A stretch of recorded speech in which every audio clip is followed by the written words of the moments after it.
Halo semuanya dan selamat datang di sesi pembahasan kita kali ini. Hari ini kita bakal menyelami dunia kinematika fluida yang super menakjubkan. Kita akan ngebongkar rahasia gimana sih para insinyur memvisualisasikan kekuatan yang sama sekali nggak kasat mata di sekeliling kita. Jadi kinematika fluida ini murni ngebahas cara memahami gerak fluida tanpa pusing mikirin gaya apa yang bikin fluida itu bergerak. Dan percayalah, begitu kalian paham konsep ini, kalian nggak akan pernah ngelihat hembusan angin atau aliran air dengan cara yang sama lagi. Coba deh kalian perhatikan kemegahan dan skala badai ini. Ini bukan sekedar kumpulan awan yang lagi jalan-jalan ya. Ini tuh sebenarnya tarian raksasa yang mengerikan dari jutaan, ralat miliaran molekul fluida yang terus-terusan bertabrakan satu sama lain. Setiap tetes air bergerak bareng udara, ngebentuk pusaran raksasa berlawanan arah jarum jam yang luar biasa ini. Nah, ngelihat itu semua, pastinya muncul dong satu pertanyaan mendasar. Gimana caranya ilmuwan dan insinyur bisa ngelacak, memodelkan, apalagi memprediksi sesuatu yang seliar dan sekacau badai raksasa tadi? Atau, kalau mau ambil contoh yang lebih mekanis, gimana cara mereka nebak pergerakan udara yang melesat kencang di atas sayap pesawat? Bagian pertama. 2 cara mengamati air. Sebuah dilema pengamat. Oke, untuk memahami kekacauan tadi, ilmuwan tuh nggak asal tebak. Mereka punya 2 pendekatan filosofis yang beda banget. Yang pertama, pendekatan Lagrangian. Di sini, kita benar-benar ngikutin satu tetes air spesifik kemanapun dia pergi. Cara yang kedua, pendekatan Eulerian. Kalau ini, kita cuma diam menatap satu titik lokasi, terus kita ukur deh apapun yang kebetulan mengalir lewat titik itu. Keduanya sama-sama valid kok, dan ngasih kita alat matematika yang beda-beda. Biar gampang ngebayanginnya, pendekatan Lagrangian itu persis kayak kita lagi merhatiin jalur satu bola biliar spesifik di atas meja. Fokus kita cuma murni ke bola itu aja. Nah, sebaliknya, pendekatan Eulerian tuh ibarat masang sensor statis di bawah sayap pesawat. Kita nggak peduli udara mana yang lewat, kita cuma ngukur tekanan dan kecepatan angin yang nabrak sensor itu detik itu juga. Dan jujur aja, buat aplikasi sehari-hari, metode Eulerian ini jauh lebih praktis. Masuk ke bagian kedua, paradoks selang air. Mengungkap misteri aliran tunak. Sekarang, mari kita tes pemahaman kita pakai contoh sehari-hari yang ternyata nyimpan paradoks fisika yang lumayan bikin mikir. Bayangin ini, kalau kalian nyalain selang air di taman, terus alirannya kalian bikin konstan atau benar-benar stabil, mungkin nggak sih partikel air di dalamnya itu mengalami percepatan? Kedengarannya agak mustahil dan kontradiktif kan? Tapi jawabannya, yap, bisa banget. Ini terjadi karena ada yang namanya percepatan advektif. Jadi gini ya, waktu air dipaksa masuk dari selang yang lebar ke moncong nozzle yang sempit, tetesan air individualnya itu mau nggak mau harus lari lebih cepat supaya bisa keluar. Jadi, dari sudut pandang si tetesan air, mereka tuh ngalamin percepatan yang gila-gilaan saat lewat situ. Padahal kalau kita lihat dari luar, keseluruhan aliran selang itu kelihatan super stabil dan konstan. Bagian ketiga, memvisualisasikan yang tak kasat mata. Menggambar garis di dalam air. Karena percepatan fluida ini nggak bisa kita lihat pakai mata telanjang, solusinya adalah kita secara harfiah harus ngegambar garis di udara atau air.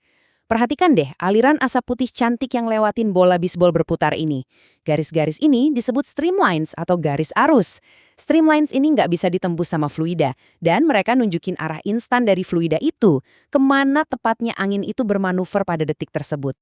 Terus, gimana kalau kita mau ngelacak perjalanan real dari satu partikel dari waktu ke waktu ala metode Lagrangian tadi?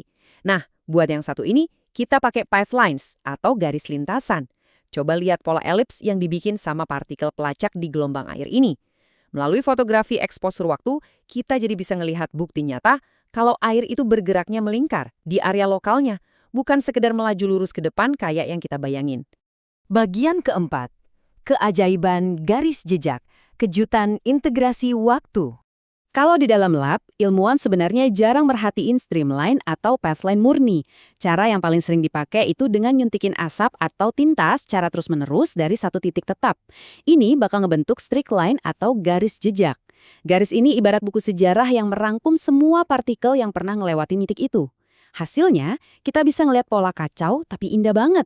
Kayak jalan pusaran Karman ini, di mana pusaran air terlepas bergantian ngebentuk pola zigzag. Dan ini dia kejutan dramatis atau plot twist dari pembahasan kita.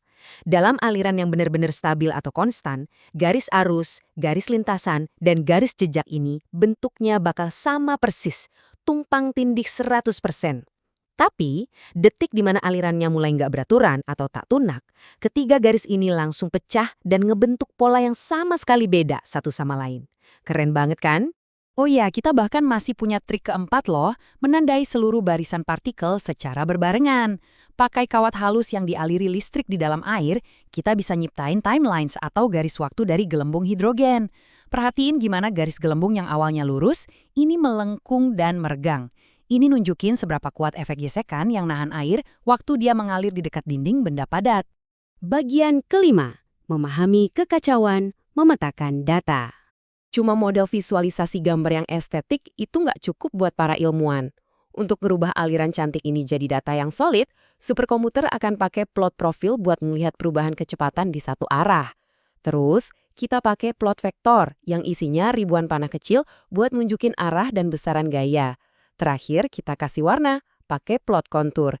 Ini tuh mirip banget sama peta topografi gunung, tapi dipakai buat ngedeteksi secara pasti di titik mana tekanan fluida paling kuat atau suhunya paling panas. Bagian keenam sekaligus konsep terakhir kita, bagaimana fluida bergerak dan berubah bentuk. 4 gerakan fundamental. Pada akhirnya, semua pemetaan data yang kita obrolin tadi bermuara ke satu hal, distorsi fisik dari fluida itu sendiri. Karena fluida itu nggak sekedar mengalir, dia juga berubah bentuk. Bayangin ada satu kotak air kecil. Saat dia masuk ke pusaran badai, kotak ini bakal ngalamin 4 hal sekaligus. Dia pindah tempat atau translasi, dia berputar atau rotasi, dia ketarik memanjang alias regangan linier, dan sudutnya miring ke puntir yang disebut regangan geser. 4 gerakan dasar inilah yang jadi akar dari semua hitung-hitungan mekanika fluida.